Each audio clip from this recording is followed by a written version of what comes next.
Hello everyone, welcome back to my channel let's learn everyone. मैं आप सभी का एक बार फिर से अपने चैनल पर बहुत बहुत स्वागत करती हूँ। आज की वोकेबलरी लर्निंग लेसन में मैं आपके साथ शेयर कर रही हूँ 19 और 20 अगस्त 2020 के न्यूज़पेपर से लिए हुए वोकेबलरी वर्ड्स। सभी वोकेबलरी वर्ड्स को मैंने द हिंदू न्यूज़पेपर से लिया है। तो चलिए करते हैं वीडियो को स्टार्ट। उससे पहले रिक्वेस्ट है, प्लीज़ चैनल सब्सक्राइब कर लें अगर अभी तक नहीं किया। वीडियो अच्छी लगे तो लाइक करें और शेयर करें। फर्स्ट वर्ड है मलायन। मलायन एक वर्ब है जिसका मतलब होता है बदनाम करना, मानहानि करना, झूठी निंदा करना, कीचड़ उछालना या कलंक लगाना। सिनोनिम वर्ड्स होंगे इसके स्लैंडर, डिफेम, विलिफाई, ट्रेड्यूस और स्मीयर, मतलब बदनाम करना। एंटोनिम वर्ड्स होंगे इसके appreciate, praise, commend, respect, honour, मतलब प्रशंसा करना या तारीफ करना और सम्मान करना। एप्रिशिएट, प्रेज और कमेंट मतलब प्रशंसा या तारीफ करना। रिस्पेक्ट और ऑनर मतलब सम्मान करना या इज्जत देना। एग्जाम्पल है the Shiv Sena on Thursday claimed that the case of Sushant Singh Rajput's death was politicized to malign the Mumbai police and the Maharashtra government. Shiv Sena ने गुरुवार को दावा किया कि सुशांत सिंह राजपूत की मृत्यु के मामले को मुंबई पुलिस और महाराष्ट्र सरकार को बदनाम करने के लिए राजनीतिक रंग दिया गया। मतलब कि सुशांत सिंह राजपूत के डेथ केस को पॉलिटिकल रंग दिया गया, यानी कि उसमें पॉलिटिक्स की गई जिससे मुंबई पुलिस और महाराष्ट्र सरकार बदनाम हो जाए। एग्जाम्पल में एक और वर्ड है जो है पॉलिटिसाइज, मतलब कि राजनीतिकरण करना या राजनीतिक रंग देना, और पॉलिटिसाइज एक वर्ब है। नेक्स्ट वर्ड है इंसेसेंट। इंसेसेंट एक एडजेक्टिव है जिसका मतलब होता है निरंतर, लगातार, अनवरत या अविराम, मतलब कि बिना रुके लगातार कोई काम होना। सिनोनिम वर्ड्स होंगे इसके constant, perpetual, continuous, non stop और सीजलेस, मतलब लगातार या अविराम। एंटोनिम वर्ड्स हैं इसके डिसकॉन्टिन्यूअस, इंटरमिटेंट, ओकेजनल और इनकॉन्स्टेंट, मतलब असतत या टूटने वाला, बीच बीच में या कभी कभी होने वाला या अस्थिर। डिसकॉन्टिन्यूअस मतलब असतत या टूटने वाला, इंटरमिटेंट और ओकेजनल मतलब बीच बीच में या कभी कभी होने वाला, और डिसकॉन्स्टेंट मतलब अस्थिर। एग्जाम्पल है the match was cancelled due to incessant rain, मतलब मैच को लगातार बारिश की वजह से रद्द कर दिया गया। तो इंसेसेंट मतलब निरंतर, लगातार, अनवरत या अविराम। नेक्स्ट वर्ड है डिसवर्स। डिसवर्स एक वर्ब है जिसका मतलब होता है खर्च करना, व्यय करना, भुगतान करना, चुकाना, कीमत देना या अदा करना। सिनोनिम वर्ड्स हैं इसके स्पेंड, एक्सपेंड, पे, सेटल, गिव, रिटर्न और डिफ्रे। एंटोनिम वर्ड्स हैं इसके अर्न, जनरेट, रिटेन, सेव और होल्ड। अर्न और जनरेट मतलब कमाना, रिटेन, सेव और होल्ड मतलब सुरक्षित रखना, मतलब अपने पास सुरक्षित रखना, सेव करके रखना, उसे खर्च ना करना। एग्जाम्पल्स हैं the house loan will disbursed in 4 installments. House loan मतलब घर का जो लोन है वो 4 किस्तों में चुकाया जाएगा। सेकंड एग्जाम्पल है he has disbursed all his saved money on food and clothes. उसने अपने सारे बचाए हुए पैसे खाने और कपड़ों पर खर्च कर दिए। तो डिस्बर्स मतलब खर्च करना या फिर चुकाना या अदा करना। अगला वर्ड है हमारी लिस्ट का वॉइड। वॉइड एक नाउन है जिसका मतलब होता है शून्य, खालीपन, कमी, रिक्त स्थान या खाली स्थान। सिनोनिम वर्ड्स हैं इसके gap, space, blank, vacuum, nullity, emptiness और अब्सेंटिज्म, मतलब खालीपन या फिर किसी की अनुपस्थिति।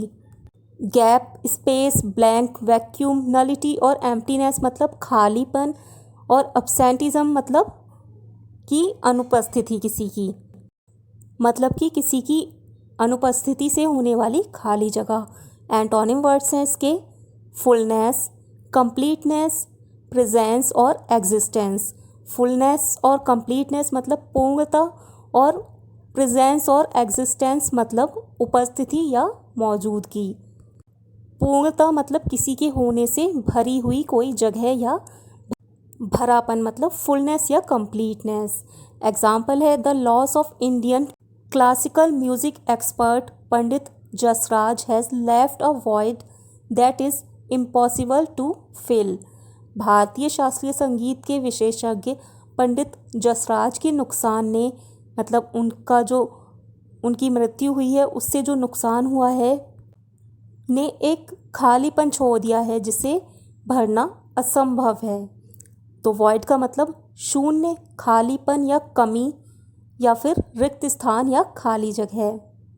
तो मतलब उनके जाने से जो कमी हुई है उसे भरना असंभव है।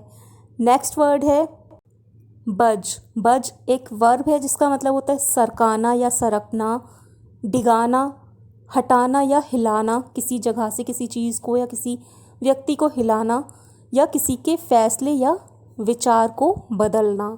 सिनोनिम वर्ड्स हैं इसके move, shift, steer, agitate, change और टर्न। एंटोनिम वर्ड्स हैं इसके रिमेन, स्टे, स्टिल, बी और कॉन्टिन्यू मतलब बने रहना, स्थिर रहना या स्वाभाविक रहना।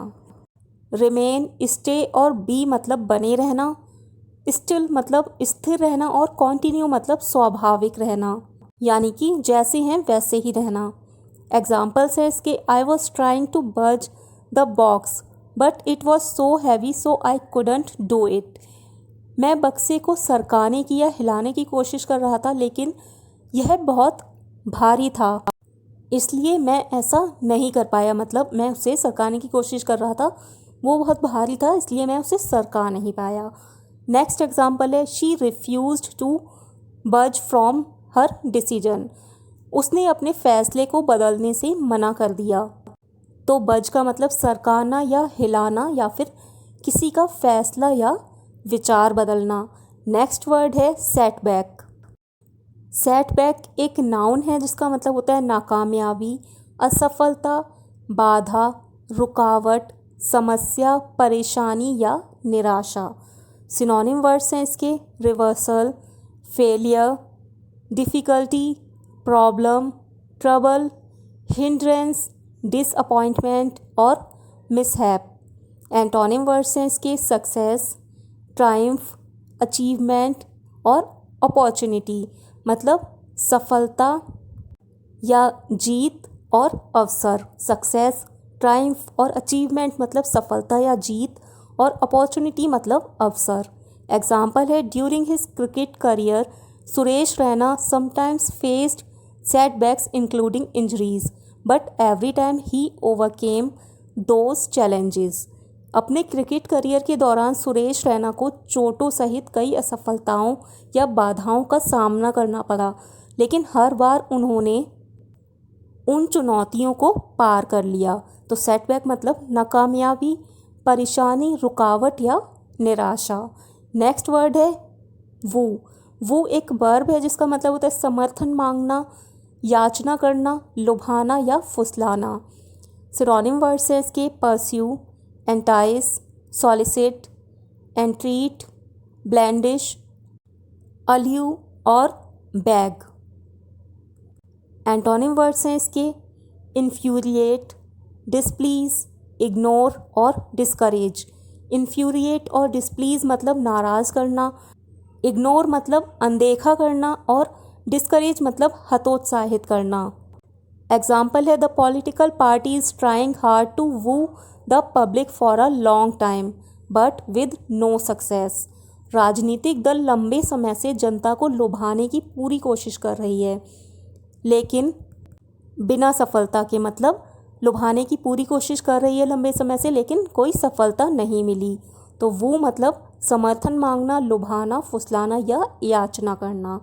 नेक्स्ट वर्ड है बाइलैटरल। बाइलैटरल एक एडजेक्टिव है जिसका मतलब होता है द्विपक्षीय, दुतरफा, दोहरा, साझे का या पारस्परिक। सिनोनिम वर्ड्स हैं इसके two sided, two way, dual, mutual, binary, joint और रिवर्सिबल।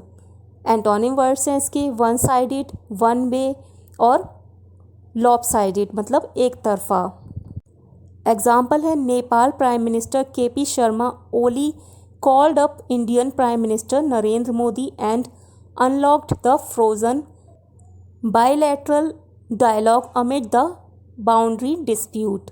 नेपाल के प्रधानमंत्री केपी शर्मा ओली ने भारतीय प्रधानमंत्री नरेंद्र मोदी को फ़ोन किया और सीमा विवाद के बीच जमी हुई द्विपक्षीय या दुतरफा बातचीत को खोल दिया। मतलब उन्होंने फ़ोन किया तो जो सीमा विवाद की वजह से या सीमा विवाद के बीच जमी हुई जो दोनों तरफ की बातचीत थी वो खुल गई। मतलब दोनों देशों के प्रधानमंत्रियों ने आपस में बातचीत की, मतलब दोनों तरफ से बातचीत हुई। तो बायलैटरल मतलब द्विपक्षीय, दुतरफा दोहरा, साझे का या पारस्परिक।